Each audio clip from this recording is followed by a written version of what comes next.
Bismillahirrahmanirrahim. Assalamualaikum warahmatullahi wabarakatuh. Alhamdulillahi rabbil alamin, alladhi farada alaina as-siyam wa sanna alaina al-qiyam. Wassalatu wassalamu ala khairil anam, sayyidina Muhammadin wa ala alihi wa sahbihi ulil kiram. Hadirin pemirsa yang berbahagia, segala puji bagi Allah Subhanahu wa Ta'ala atas berbagai limpahan rahmat dan fasilitas yang telah Allah Subhanahu wa Ta'ala berikan kepada kita. Kita bersalawat kepada Nabiullah Muhammad sallallahu alaihi wasallam. Hadirin pemirsa yang berbahagia, salah satu persoalan yang paling mendasar yang dihadapi oleh manusia sejak dulu adalah persoalan pencarian kebahagiaan. Hampir seluruh energi dan waktu dikerahkan, dikorbankan seseorang untuk mendapatkan sesuatu yang dia anggap sebagai sebuah kebahagiaan. Itulah sebabnya ada orang yang memandang kebahagiaan itu terletak pada banyaknya harta. Namun kenyataannya tidak sedikit orang yang tidak merasakan kebahagiaan meskipun bergelimang harta. Ada orang yang menilai kebahagiaan itu terletak pada pangkat dan jabatan. Hari ini orang memberi ucapan selamat, hari ini orang memberikan pujian, entah esok ia dijauhi, ia dihindari, karena ia tidak mendapatkan jabatan, hingga bahkan ada yang sampai dijeruji. Ada orang yang menilai juga kebahagiaan itu terletak pada kemewahan dan kemegahan. Memiliki tanah yang luas, memiliki rumah yang bertingkat, memiliki kendaraan yang mewah, tapi juga tidak menemukan kebahagiaan. Itu sebabnya Nabi Sallallahu Alaihi Wasallam menegaskan, "Laisa al-ghina an kathratil 'arad, walakinnal ghina minan nafs." Kebahagiaan itu, kekayaan yang sejati itu tidak terletak pada banyaknya harta, akan tetapi tergantung pada sejauh mana manusia dapat merasakan kebahagiaan di dalam dirinya. Hadirin pemirsa yang berbahagia,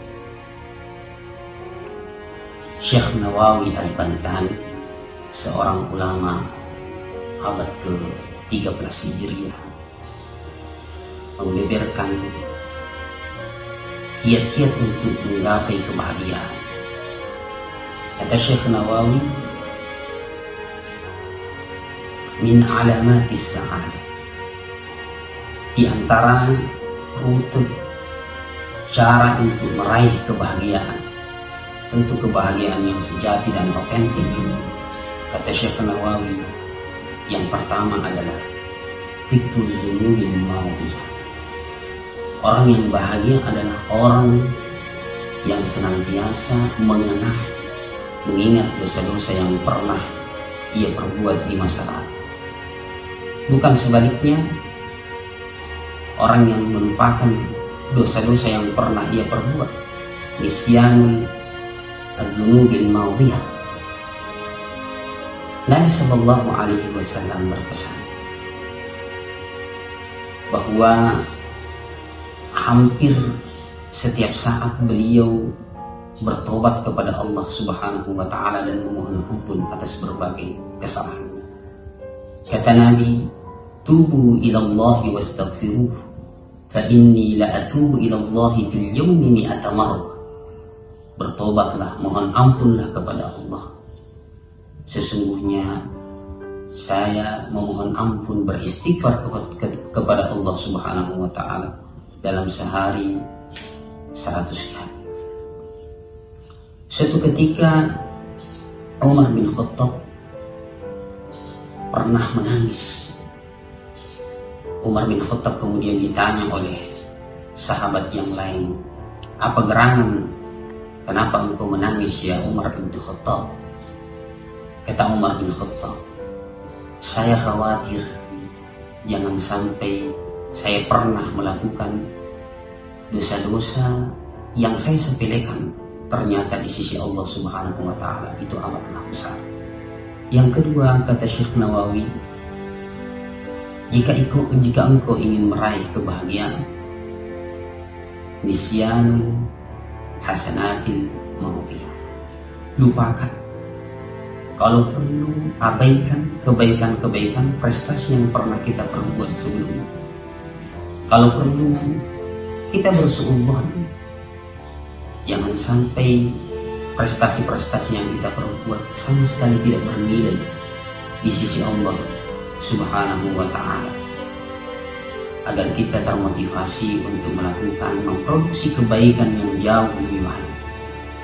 Kata Nabi Sallallahu Alaihi Wasallam, iringilah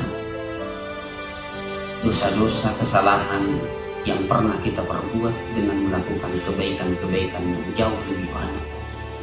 Karena boleh jadi kebaikan-kebaikan yang kita lakukan itu akan menjadi penggugur bagi dosa-dosa yang pernah kita perbuat sebelumnya. Hadirin pemirsa yang dirahmati Allah Subhanahu wa Ta'ala, mudah-mudahan dalam momentum bulan suci Ramadan ini kita semua dapat merenungkan kembali hakikat diri kita sebagai hamba Allah Subhanahu wa Ta'ala yang senantiasa berproses menuju jalan kebaikan. Mudah-mudahan Allah Subhanahu wa Ta'ala senantiasa menurunkan pundi-pundi keberkahan. Sekian, wallahul hadi ila sabili rasyad. Assalamualaikum warahmatullahi wabarakatuh.